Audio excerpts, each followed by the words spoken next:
Ikasampung kabanata. Ang kautusan ay anino lang ng mabubuting bagay na darating. Kailanman ay hindi ito nakakapagpabanal sa mga taong lumalapit sa Diyos sa pamamagitan ng mga handog na iniaalay nila taon-taon. Dahil kung napatawad na sila sa pamamagitan ng mga handog, hindi na sana sila uusigin ng kanilang budhi at hindi na nila kailangang maghandog pa.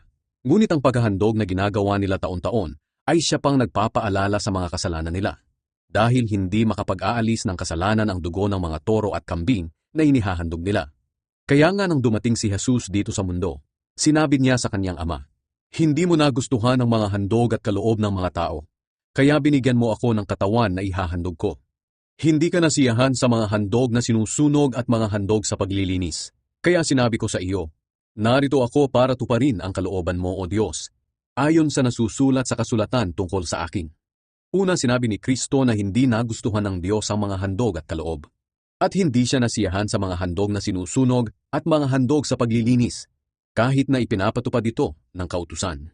Pagkatapos sinabi niya sa kanyang ama, "Nandito ako para sundin ang kalooban mo." Kaya inalis ng Diyos ang dating paraan ng paghahandog upang palitan ang paghahandog ni Kristo. At dahil sinunod ni Hesukristo ang kalooban ng Diyos, nilinis niya tayo sa mga kasalanan natin sa pamamagitan ng minsang paghahandog ng sarili niya.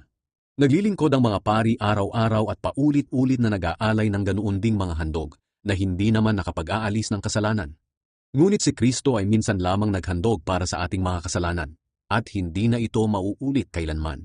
Pagkatapos nito umupo na siya sa kanan ng Diyos at hinihintay na lang niya ngayon ang panahong pasukuin sa kanya ng Diyos ang mga kaaway niya. Kaya sa pamamagitan lang ng minsang paghahandog, ginawa niyang ganap magpakailanman ang mga pinabanal niya. Ang banal na Espiritu mismo ang nagpapatotoo tungkol dito.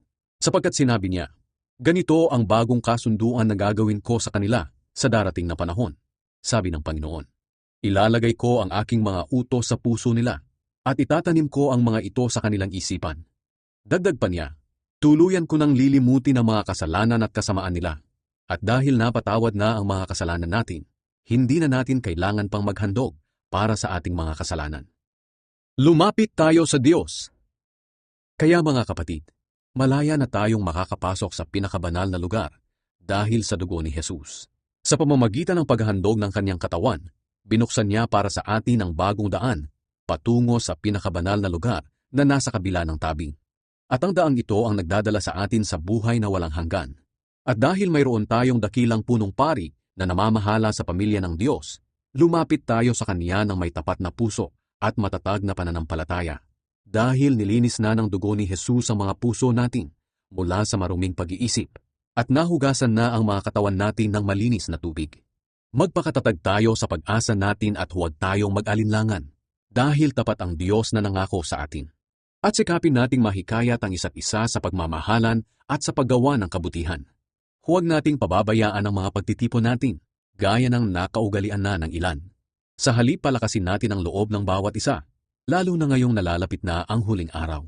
Sapagkat kung sasadyain pa nating magpatuloy sa paggawa ng kasalanan, pagkatapos nating malaman ang katotohanan, wala nang handog na maiaalay pa para mapatawad ang mga kasalanan natin.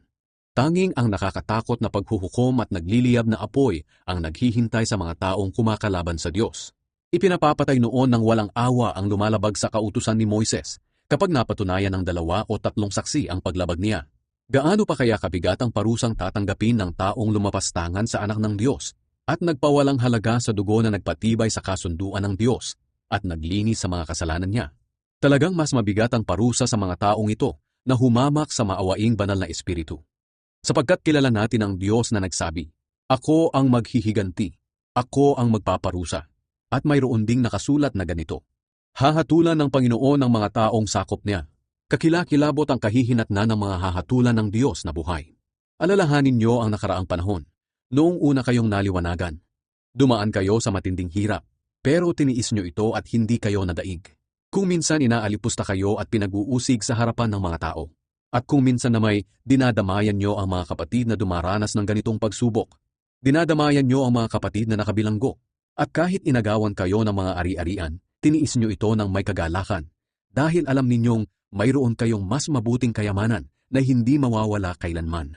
Kaya huwag kayong mawawala ng pananalig sa Diyos, dahil may malaking gantimpalang nakalaan para sa inyo. Kailangan ninyong magtiis para masunod nyo ang kalooban ng Diyos at matanggap nyo ang ipinangako niya. Sapagkat sinasabi sa kasulatan, sandaling panahon na lang at darating na siya. Hindi na siya magtatagal. At mabubuhay ang taong itinuring kong matuwid dahil sa pananampalataya niya. Ngunit kung tumalikod siya sa akin, hindi ko na siya kalulugdan. Ngunit hindi tayo kabilang sa mga tumatalikod sa Diyos at napapahamak, kundi kabilang tayo sa mga sumasampalataya at naliligtas.